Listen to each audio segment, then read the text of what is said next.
For it to be a transnational campaign, really, we should have gotten transnational lists, which is something that Liberals have been asking at several occasions, from the Duff report to the latest initiative now in 2018. Unfortunately, we did not get that. So we are still in a situation where the main campaign is done nationally, and this is something we did not wish for. However, to solve this, and instead of this simply being a debate about who becomes the next president of the Commission, we want to have a solution of a team, a group of people that represents the EU, both geographically, but also in gender, and as representative as possible, in order to campaign on ideas, on proposals for the EU, and not merely about posts. So with that solution and this response of ALDE, we hope indeed to increase the transnational dimension of this campaign, knowing fully well that without transnational lists it has still a very strong national dimension. But this is part of our solution.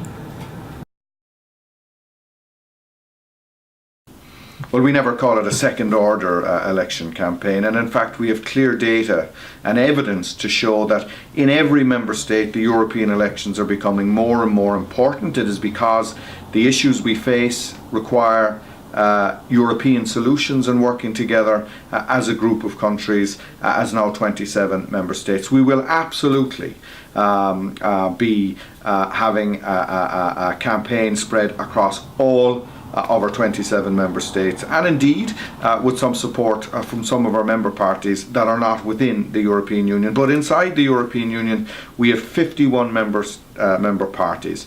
We have MEPs elected in every single one of our 27 member states, and we have a strong partnership with these parties. So we will be working with all of these individually throughout the next number of months, but also of course with our Spitzencandidate. And the purpose of the Spitzencandidate is to engage, in the first instance, to listen to the people of our continent, to hear the hopes and fears and desires that our citizens have across the continent. So Manfred Weber, our candidate, will travel around Europe now for the next number of months, and then we will debate our policies. He will carry, as our lead candidate, our message across the continent. He will debate with others, and we hope, when the European People's Party and our family of parties has the largest representation in the European Union, then Manfred will, and we will have the mandate to have from the EPP family, from the democratic legitimacy that the Spitzencandidate process provides, that we will have the legitimacy to have Manfred Weber as President of the European Commission, and crucially that he will be the President then that will defend and implement the policies that he has presented to Europeans, the policies that he has debated with other lead candidates, and he will have a mandate, but also he will be held accountable by the European voters on the basis of a platform, which I think is very important and a very important step for European democracy.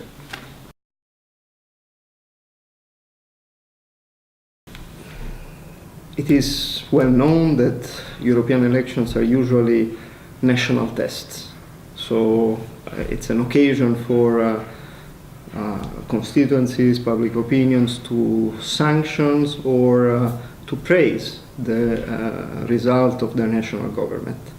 But this time, considering what we said before, considering that at stake you have the same idea of what would be the destiny of this of the European Union as a whole, then I would say that it's not a second-order electoral campaign anymore, and I tend to believe that the Spitzencandidate can play a pivotal role in the electoral campaign.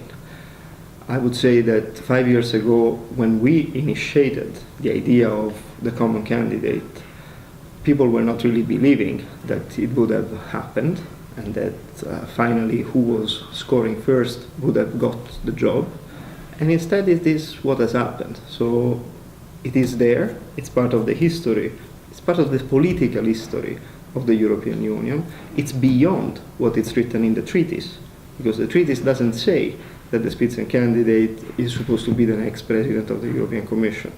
But the way we played it politically finally led us to this result, which means that we cannot go back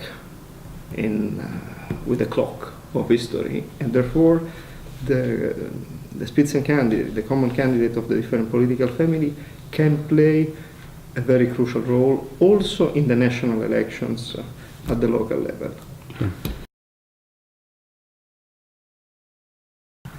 No, normally we are not planning such a campaign because we are a Euro-realistic group, which means that we give a big autonomy to the parties that are affiliated to our group.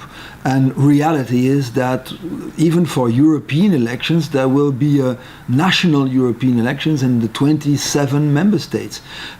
So there will be maybe different themes or different ways these themes are going to be worked out in the election campaign. So I don't think it would be very useful and productive for us to have a centralized campaign.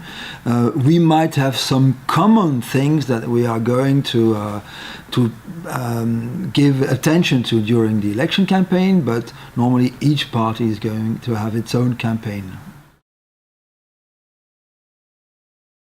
As Greens, we have always fought for a more democratic and connected Europe. A strong union demands a strong democracy. A functioning Europe relies on our commitment to transcend borders. The Spitzenkandidat process is an important step in the right direction by making sure that the future president of the Commission is one of the politicians people have seen defending their ideas in debates and being questioned on their viewpoints in interviews. We have proudly elected 2 Spitzenkandidaten with the support of all our member parties to fight for the future of Europe and the position of the presidency of the European Commission. They will lead the way in communicating what Europe could and should look like after the elections: green, fair, and democratic. As Greens, we are the most aligned political group in Europe. We share the same vision for the future as can be seen in the 12 key priorities for the next legislature, which received unanimous support from the member parties. Our campaign is transnational in our demands. Furthermore, our campaign is transnational in its communication, with shared campaigns on social media and visits to and events in multiple countries. We know our potential voters by and large share the same concerns and hopes for Europe, and we will do our utmost to reach them with our shared vision for Europe.